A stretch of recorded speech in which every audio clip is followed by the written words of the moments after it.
আমার রায়হানকে ধরিয়ে আনছিল পুলিশ বাড়িতে। এত নির্যাতন করছিল যে নির্যাতনের কারণে আমার বাচ্চাটা মারাই গেছে।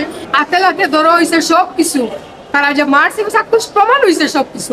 আমার রায়হানকে আড়াই নিছে আর পাইতাম না, কিন্তু বিচারটা তো আমার দরকার। আমার রায়হানকে ধরিয়ে আনছিল পুলিশ বাড়িতে, ধরিয়ে আনিয়ে তারা এত নির্যাতন করে আমার বাচ্চাটারে মারছে। এরপর প্রায় 5 বছরের কাছাকাছি হয়ে গেছে, এখন পর্যন্ত আমি কোনো বিচার পাই নাই। এখন পর্যন্ত আমি কোর্টে প্রতি মাসে আমার 2বার 3বার আসা থাকে, বিচারের কোনো নিশানা নাই।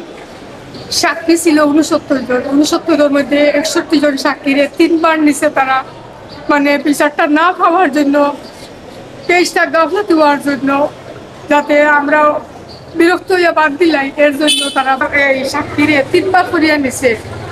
প্রায় 61 সাক্ষীরে 3বার করিয়া নিছে, প্রায় 5 বছর কাছাকাছি আনি দিয়েছে। গত আগস্ট আগ্রিমেন্টের তারিখ কথা ছিল, কিন্তু আজ পর্যন্ত আগস্ট দিয়া আবার মার্চ চাইয়া পড়ছে, এখন পর্যন্ত আগ্রিমেন্ট হয় নাই।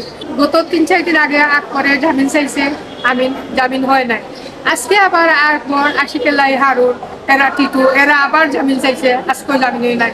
আজকে কিন্তু ধার্য তারিখ ছিল আগ্রিমেন্টের, আজকের তারিখের বাদে রায়ের তারিখ করবে, কিন্তু আজকে তারা আগ্রিমেন্ট করে নাই, তারা আবার সময় নিয়ে নিছে।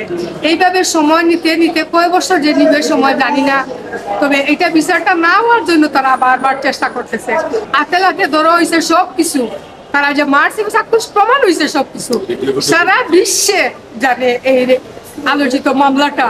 তাহলে কেন আবার বারবার গাফলাতি করিয়া আগ্রিমেন্ট তারিখ করার বাদও আবার সময় চাওয়া হয়? আমার এখানে আড়াই নিছে আর পাইতাম না, কিন্তু বিচারটা তো আমার দরকার। আমি চাইবো এই বর্তমান সরকার থাকা অবস্থায় বিচারটা আমার দ্রুত, আমার বিচারটা এবং মৃত্যুর দণ্ডর বদলা মৃত্যু। আমার বাচ্চারে তো এক গুলি দিয়ে মারছে না, আমার বাচ্চারে তো একবারে আফাও কাটি বানাইছে না, আমার বাচ্চারে সারাটা রাত মারতে মারতে আমার বাচ্চারে সকালে মারিয়া নিয়ে তারা মেডিকেল বানাইছে। আমার আশা এবং সর্বোচ্চ দাবি এই খুনিরার ফাঁসির ও মৃত্যুদণ্ড, এটাই যেন আমি দেখতে চাই।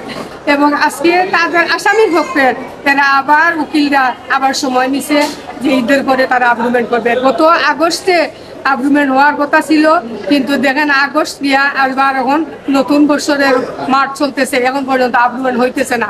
তাহলে তারারই গাফলাতির কারণে বিচারটা নেওয়ার জন্য তারা বারবার এই সময়টা আপন করতেছে। পুলিশ হেফাজতে রায়হান হত্যা মামলার শুনানি বলতে আর্গুমেন্টের জন্য দিন ধার্য ছিল। আজকের এই ধার্য তারিখে আজকে ওনারা সময় চেয়েছেন আর্গুমেন্টের জন্য, এবং একটা জামিন প্রেয়ার করা হয়েছিল। ওনাদের 3 জন আসামি জামিন প্রেয়ার করেছিল, মাননীয় আদালত জামিন নামঞ্জুর করেছেন। এবং যেহেতু ওনারা সময় প্রেয়ার করেছেন আর্গুমেন্টের জন্য, যুক্তি তর্কের জন্য শিগগির একটা নতুন তারিখ ধার্য হবে, এবং আশা করছি ঈদের পরপরই, এখনো কোনো ডেট নির্ধারণ করা হয়নি, তবে আশা করছি ঈদের পর আগামী 6 তারিখে কোর্ট করবে, এবং অতি দ্রুত আমরা একটা তারিখ পাবো, এবং সেই তারিখে ধার্য তারিখে যুক্তি তর্ক আর্গুমেন্ট শুরু হবে। আপনারা জানেন রায়হান হত্যা মামলা সিলেটের একটা অত্যন্ত আলোচিত মামলা, তাদের পুলিশ হেফাজতে হত্যা করা হয়েছে, এবং সেখানে এসআই আকবর সহ বেশ কিছু পুলিশ সদস্যকে সেখানে আসামি করা হয়েছে। মানে হেফাজতে মৃত্যু বিষয়টা অত্যন্ত চাঞ্চল্যকর হওয়ার কারণে আমরা আশা করতেছি আদালত সেদিকে নজর দিয়ে অতি দ্রুত একটা তারিখ দেবেন, এবং সেখানে